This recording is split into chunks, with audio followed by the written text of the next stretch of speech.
Selamat pagi anak-anak. Pagi.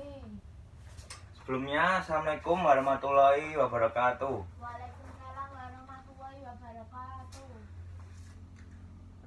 Sebelum mengawali kegiatan pada pagi hari ini, alangkah lebih baiknya kita berdoa terlebih dahulu. Berdoa menurut agama dan kepercayaan masing-masing, dipersilahkan.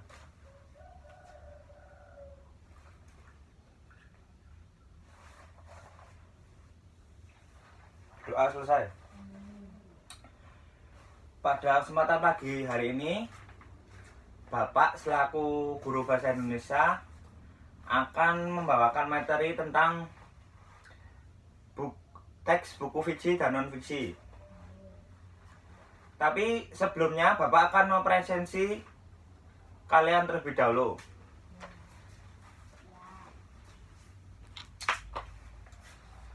Yang saya sebut namanya tolong mengucapkan hadir ya.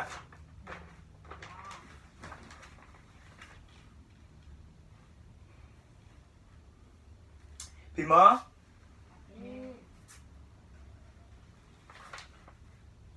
Susilo,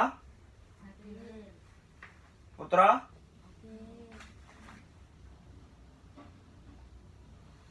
terus Adinda, Hadir. Ayu, Hadir. Susilowati, Hadir. ya, hadir semuanya ya. Jadi teks buku dan non fiksi itu sebuah komponen yang ada dalam materi bahasa Indonesia, pelajaran bahasa Indonesia, khususnya pada kelas 7 sekarang. Anak-anak udah pernah mendengar atau mengetahui tentang apa itu buku fiksi dan non fiksi apa belum? Apa? Pernah. Seperti yang udah kita baca atau kita udah pernah menemukan, kalau buku fiksi dan non fiksi itu mempunyai perbedaan yang bisa dikategorikan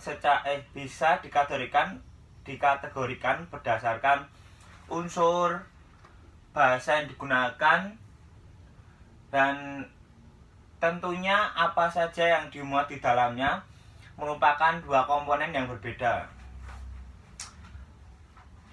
Jadi kalau buku fiksi ada yang pernah membaca atau tidak? Pernah. Yuk Mbak Dinda, apa buku fiksi tersebut?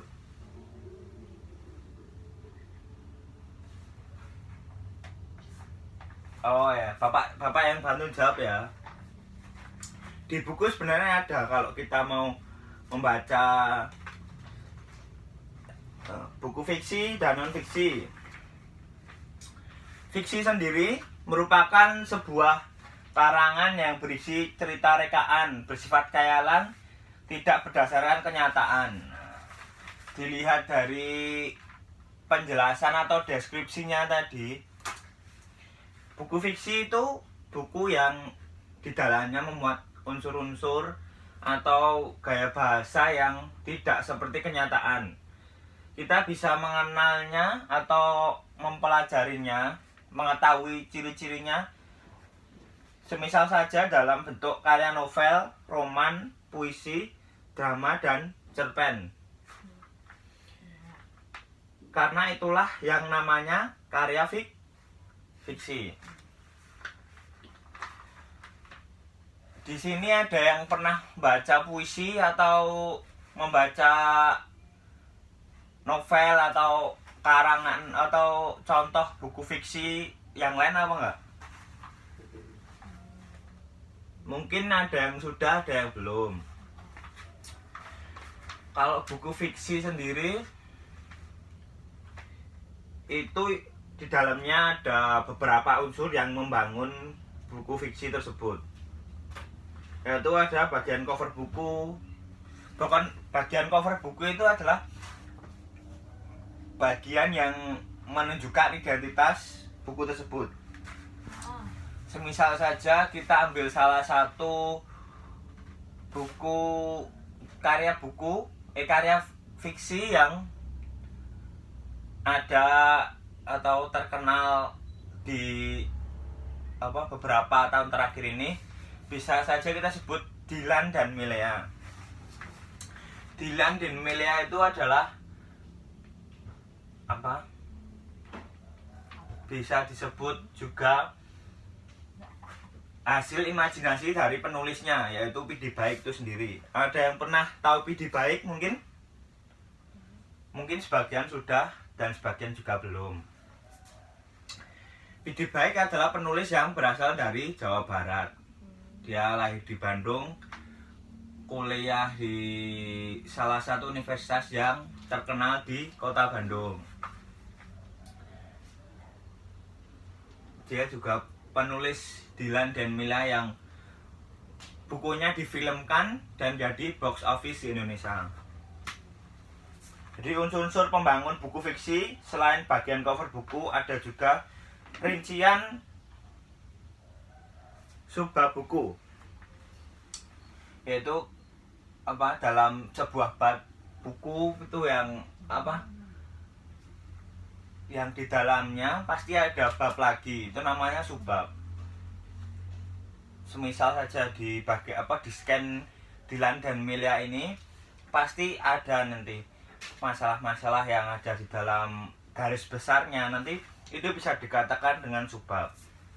Judul buku juga merupakan identitas penting dalam sebuah karya fiksi yang berbentuk buku. Bisa saja seperti judul-judul yang kita tahu tadi, seperti Dylan dan Milea, ada semisal saja karya Anak Bangsa atau Bumi Manusia karya Pramudia Anantatur. Ada yang pernah tahu Pramudia Anantatur apa enggak kira-kira anak-anak? Ya mungkin ada yang sudah tahu, ada juga yang belum. Pramudia Anantatur adalah penulis, sastrawan, penyair yang hidup di zaman dan bukunya terkenal di era Orde Baru. Banyak bukunya yang dilarang oleh rezim waktu itu. Dia bisa digolongkan ke dalam penulis lekra atau masa-masa itu yang terkenal ya. Kalau pernah lihat Hitam Putih yang ada di Trans 7 itu, mesti di YouTube kalian juga pernah menyaksikan cuplikannya di YouTube kalau Susila Anantatur itu adiknya Pramudia Anantatur yang sekarang jadi pemulung. Kita harus mengetahui sedikit demi sedikit sejarah dan orang-orang yang berkecimpung dalam buku fiksi tersebut. Tokoh dan penokohan. Tokoh dan penokohan ini juga penting dalam adanya sebuah karya sastra, karena dapat menghidupkan cerita juga kalau Bapak bilang tuh sesuatu yang memang penting di dalamnya,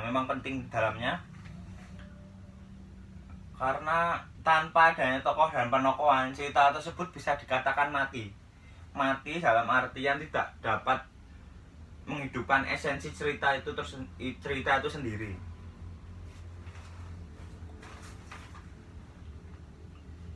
Tema cerita, jadi tema cerita itu sebenarnya gagasan pokok yang ada di cerita itu sendiri. Garis besarnya lah, itu namanya tema atau awalnya. Mau ditulis sebuah karya sastra pasti menentukan tema. Mau ditulis tema apa, kayak apa ya Pak ya, terus kayak seperti apa gitu ya Nana. Bahasa yang digunakan kebanyakan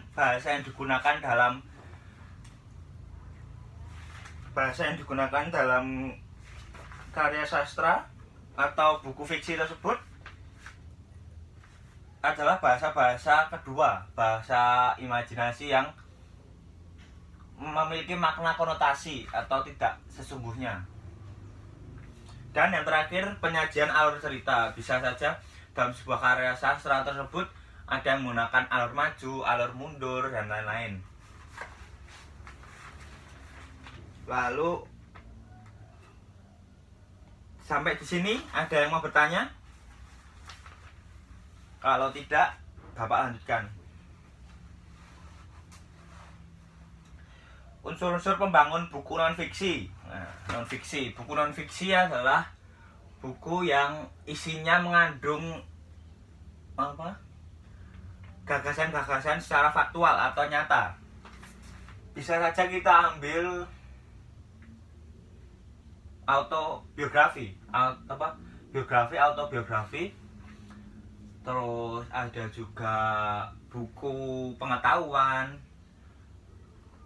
Nah, seperti itulah contohnya yang tidak ada imbuhan imajinasi di dalamnya.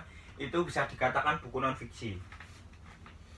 Unsur yang membangun buku non-fiksi yaitu ada beberapa di sini. Yaitu yang pertama adalah bagian cover buku. Bagian cover buku sendiri juga seperti buku fiksi, itu di dalam buku non-fiksi juga memerlukan bagian cover buku yang merupakan identitas penting dalam sebuah teks atau buku non-fiksi. Rincian subbab buku ya, seperti yang dalam buku fiksi tadi juga. Rincian subbab buku merupakan cabang atau penekanan dari judul bab sendiri yang di dalamnya memuat tentang beberapa hal yang juga turunan dari suatu bab dalam buku non-fiksi itu sendiri. Judul subbab. Nah, judul subbab sendiri merupakan elemen penting juga nih yang ada di dalam buku non-fiksi tadi ya.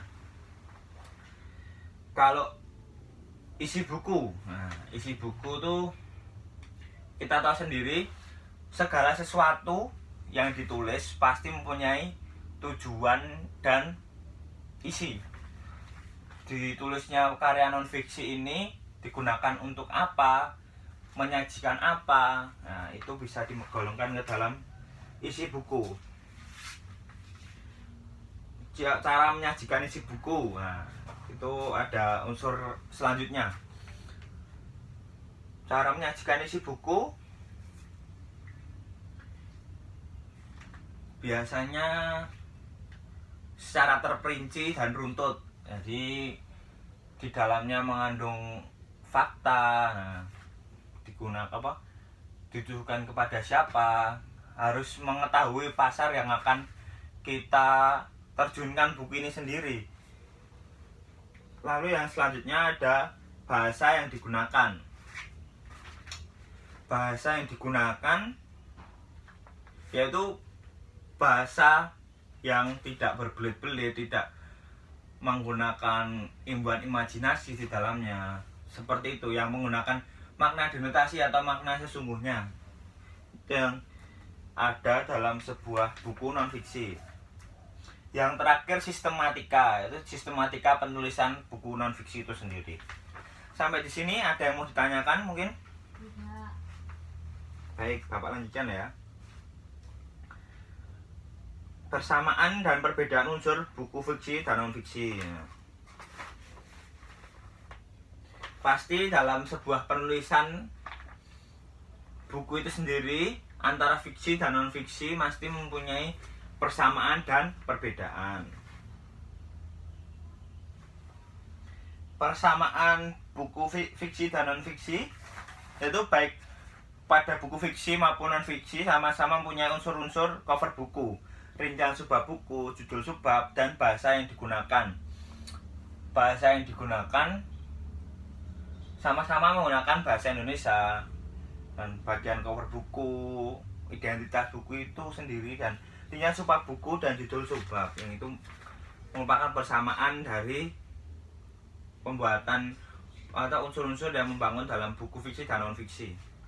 Perbedaan pada buku fiksi terdapat unsur-unsur tokoh dan penokohan, tema cerita, dan penyajian alur cerita. Sedangkan pada buku fiksi, non fiksi terdapat isi buku dan cara menyajikan isi buku dan sistematika.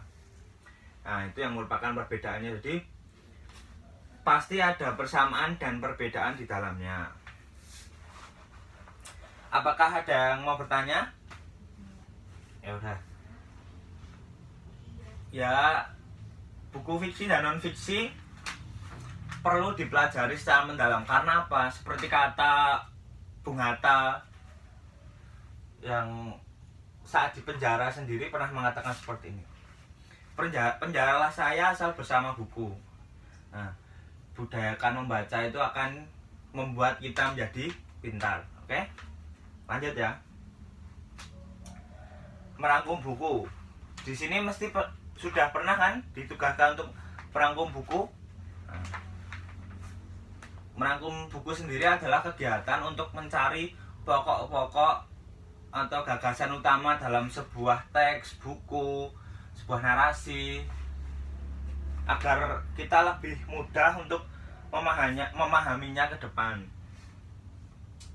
Rangkuman sering disebut ringkasan. Rangkuman adalah hal yang menyajikan semua gagasan-gagasan pokok atau intisari suatu karangan untuk buku menjadi bentuk yang ringkas atau pendek. Ya, seperti yang Bapak katakan tadi, gunanya merangkum adalah untuk mempersingkat atau mempermudah kita memahami suatu teks, nah, suatu buku, suatu narasi. Oke? Pasti sebuah kegiatan juga akan mempunyai plus minusnya tersendiri. Dalam merangkum sendiri ada manfaat atau kelebihannya. Yaitu manfaat membuat rangkuman atau ringkasan. Apakah ada yang tahu di sini? Tidak? Biar Bapak yang menjelaskan, tidak apa-apa. Manfaat membuat rangkuman atau ringkasan yaitu memudahkan membaca isi pokok suatu bacaan. Jadi semisal kita membaca buku nih, kita cari dulu, kita pahami secara detail terlebih dahulu. Terus memudahkan mengingat materi. Nah, itu salah satu manfaatnya. Jadi dari sekian teks yang banyak itu kan kita rangkum. Nah, saat kita merangkum pasti kita sudah mendapatkan gagasan pokoknya. Jadi kita akan ingat, oh, pas saya maju, ibaratnya kalian semua maju, pas Bapak ngasih waktu untuk kesempatan kalian buat memaparkan sesuatu materi. Nah, kalian pasti akan merangkumnya terus kalian ingat, apa ya yang saya rangkum kemarin, apa yang penting dalam teks ini. Nah, itu manfaat dari merangkum. Terus membantu memahami teks. Nah, setelah kita membaca banyak dan merangkum, kita pasti akan lebih mudah untuk memahami teks itu sendiri. Terus yang mengingatkan kembali pada materi dengan cepat. Jadi secara sekilas kita akan lebih mudah mengingatnya. Juga melatih kreativitas. Melatih kreativitas dalam atau keterampilan menulis misalnya, itu manfaat merangkum juga sebenarnya. Lalu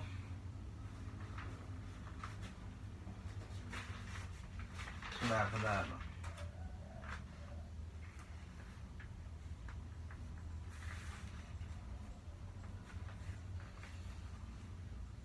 Di sini ada apa? Langkah-langkah merangkum. Seperti yang sudah kalian pernah pelajari di SD. Pasti saya yakin di SD pun kalian pernah yang namanya merangkum, disuruh merangkum oleh guru kalian. Itu langkah-langkah merangkum berdasarkan gagasan pokok, yaitu ada yang pertama, cermati judul dan pengarangnya. Kita memahami dulu nih bukunya tersebut, judulnya apa.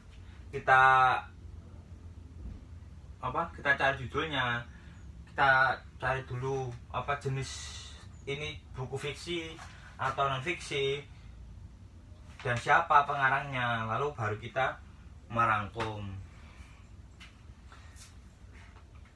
Terus bacalah kata pengantar. Nah, dalam kata pengantar kalian akan menemukan ide pokok yang sesuai dengan judul buku. Oke.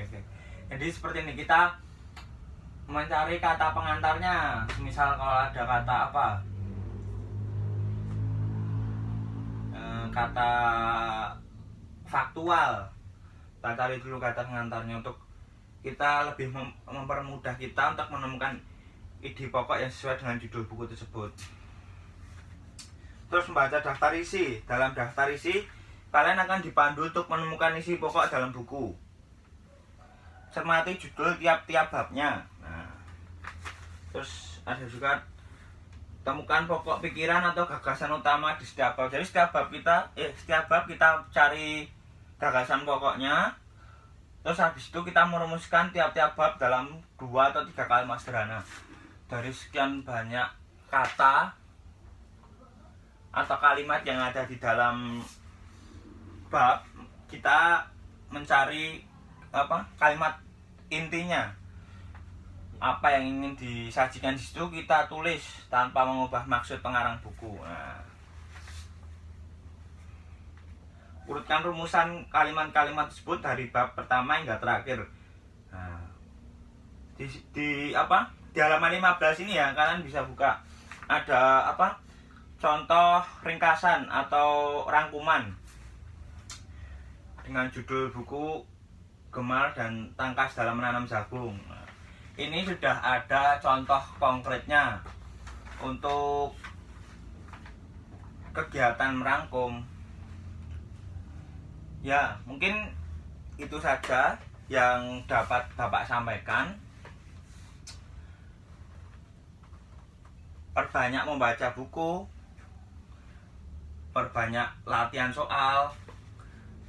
Sebentar lagi kan UAS, jadi anak-anak juga biar siap gitu loh menghadapi ujian besok. Mungkin itu saja yang dapat Bapak sampaikan. Apabila ada kurang atau kesalahan kata, Bapak minta maaf. Ya, Bapak presensi sekali lagi ya tadi ya. Bentar, soalnya tadi ada yang izin ke kamar mandi sepertinya.